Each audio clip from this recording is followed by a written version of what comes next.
Lumabas na ang mga sikreto ng mapanirang pulisya ng administrasyon ni Donald Trump sa Amerika at inamin na ito ng bilyonaryong si Elon Musk. Sa pagkakataong ito, inamin ni Elon Musk na bigo ang kanyang trabaho sa administrasyon ni Trump at ang lahat ng gawain ng pinamumunuan niyang departamento ng DOGE ay nakamit lamang ang pinakamababang tagumpay. Inamin ni Musk na maraming Amerikano ang naapektuhan ng kanyang departamento, kaya't hindi na siya tatanggap ng ganitong trabaho sa administrasyon ni Trump. Kahit ang United States kalihim ng kalakalan na si Howard Lutnick ay nagsabing malaki ang pagkakamali ni Elon Musk sa trabaho niya sa DOGE. Sa pagtutok sa pagtanggal ng mga tao, sa halip na bawasan ang gastusin ng gobyerno, ito raw ang nagdulot ng malalalang resulta. Sa huli, nagulat ang lahat ng sabihin ni Elon Musk na opisyal na walang umiiral na legal na departamento para sa pagpapahusay ng bisa ng pamahalaan. Sabi niya, at ito ay CP. Gawa-gawang pangalan lang ito na galing sa mga suhestyon sa internet. Sinabi rin ni Elon Musk na binabayaran ng malaking pera ng hindi kilalang puwersa ang mga ilegal na migrante para pumunta sa Amerika at sirain ito mula sa loob. Sa madaling salita, tungkol sa mga huling revelasyon ni Elon Musk ang pag-uusapan natin sa episode na ito. Ako si Alexi Pichi. Tara't pag-usapan natin ng masinsinan ang paksang ito. Bago tayo magsimula, mag-subscribe kayo sa channel na ito, i-like ang episode, mag-iwan ng komento, at mag-subscribe din sa aking Telegram channel na Pichi News. Ang link nito ay nasa description ng video na ito. Doon namin inilalathala ang mga agarang balita kapag may dumarating. Sa bagong panayam, inamin ni Elon Musk na ang departamento ng DOGE na pinamumunuan niya sa administrasyon ni Trump, ang ahensya sa pagbabawas ng gastusin, ay bahagya lang nagtagumpay ayon sa kanya. Bihira magkomento si Musk tungkol sa trabaho ni DOGE ngayong taon at ipinapahiwatig nito ang pagpapatuloy ng proyekto. Dalawang beses sinabi ni Musk sa panayam na limitado ang tagumpay ng Departamento ng Kahusayan ng Pamahalaan ng United States at naging palpak ang proyekto. Nakakatawa na diretsahang sinabi ni Elon Musk na hindi na niya tatanggapin ang ganitong proyekto o magtatrabaho sa koponan ni Trump. Sipi, sa halip na gawin ko pa iyon, mas pipiliin kong magtrabaho na lang sa sarili kong mga kumpanya. At hindi na sana nagkakagulo ang mga tao, sabi ni Musk.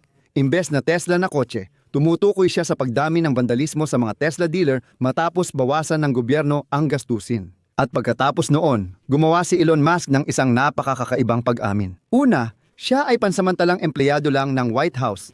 At pangalawa, ayon kay Musk, at ito ay CP, ang Department of Government Efficiency Improvement ay isang imbentong pangalan na base lang sa mga haka-haka sa internet. Sa ganitong paraan, nagbigay ng pahiwatig si Musk na sa legal na aspeto, tila wala talagang departamento na maaaring ireklamo tungkol sa kanyang trabaho. Ganyan ang tusong plano.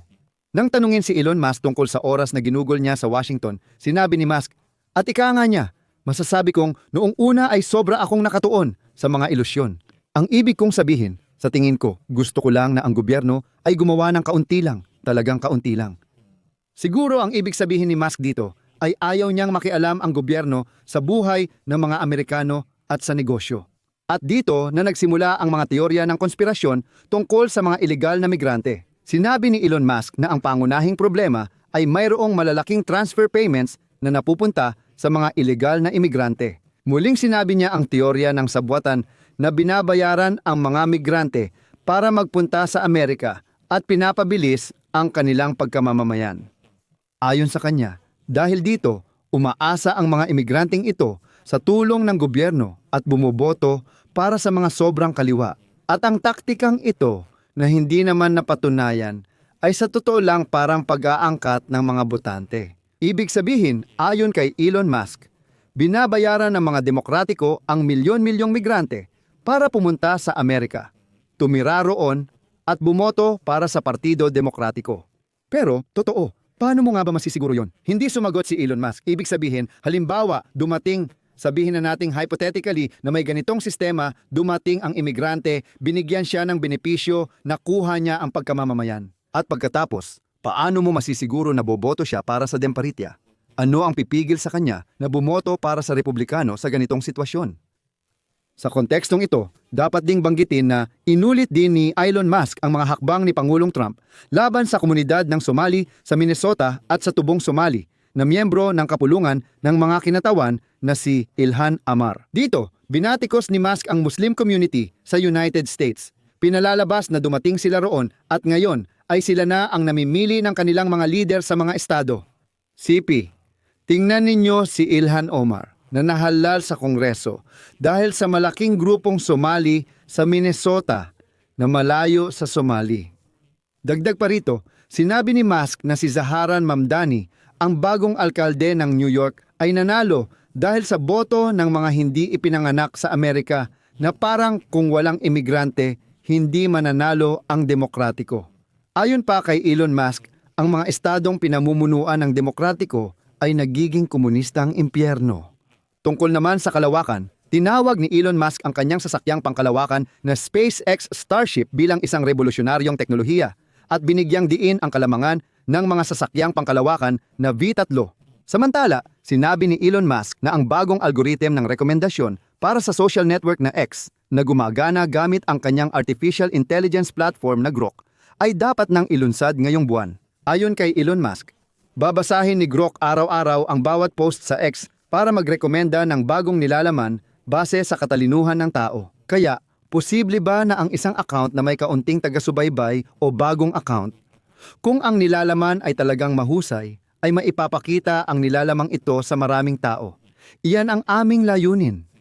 Ngunit bumalik tayo kay Doge dahil may isa pang detalye dito. Noong Setyembre, sinabi ni Ministro ng Kalakalan Howard Lutnick na malaki ang pagkakamali ni Elon Musk kay Doge dahil pinili niyang tanggalin ang mga tao kaysa bawasan ang gastos ng gobyerno. At ito pa ang isa pang aspeto ng White House dahil matapos umalis si Elon Musk sa White House at lumala ang relasyon niya kay Pangulong Trump. Mas naging bukas ang mga opisyal sa pagpuna sa radikal na paraan ng pamamahala ng Estado na nagbawas nga ng mga tauhan pero hindi naman talaga nakatipid ng malaking pondo.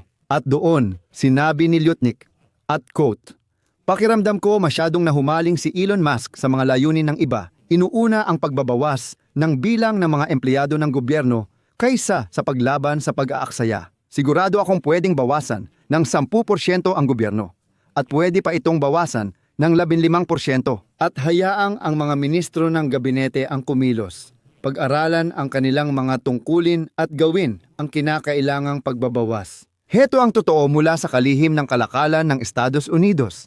Sinabi ni Lutnick na nakita ni Musk ang tagumpay ng pagbabawas ng empleyado sa Twitter matapos bilhin ang social network. At inisip niyang magagawa rin niya ito ng kasing bilis pero sa antas na ng buong bansa.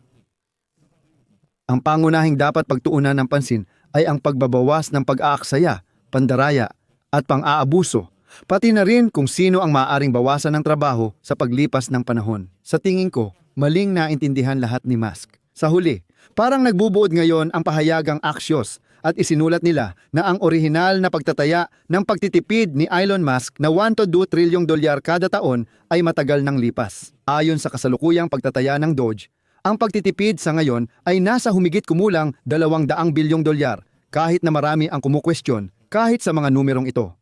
Mga kaibigan, dito muna ako magtatapos. Ibahagi ang inyong opinyon at mga konklusyon sa mga komento sa ilalim ng episode na ito. Mag-subscribe sa channel at pindutin ang kampanilya para hindi ninyo ma-miss ang mga susunod na episode.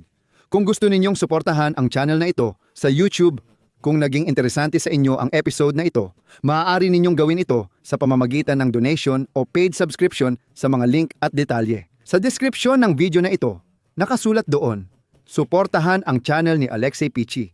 Pumili ng anumang paraan ng suporta na komportable para sa inyo. Magpapasalamat ako sa kahit anong tulong. Iyon lang, ingatan ninyo ang inyong sarili. Paalam sa lahat.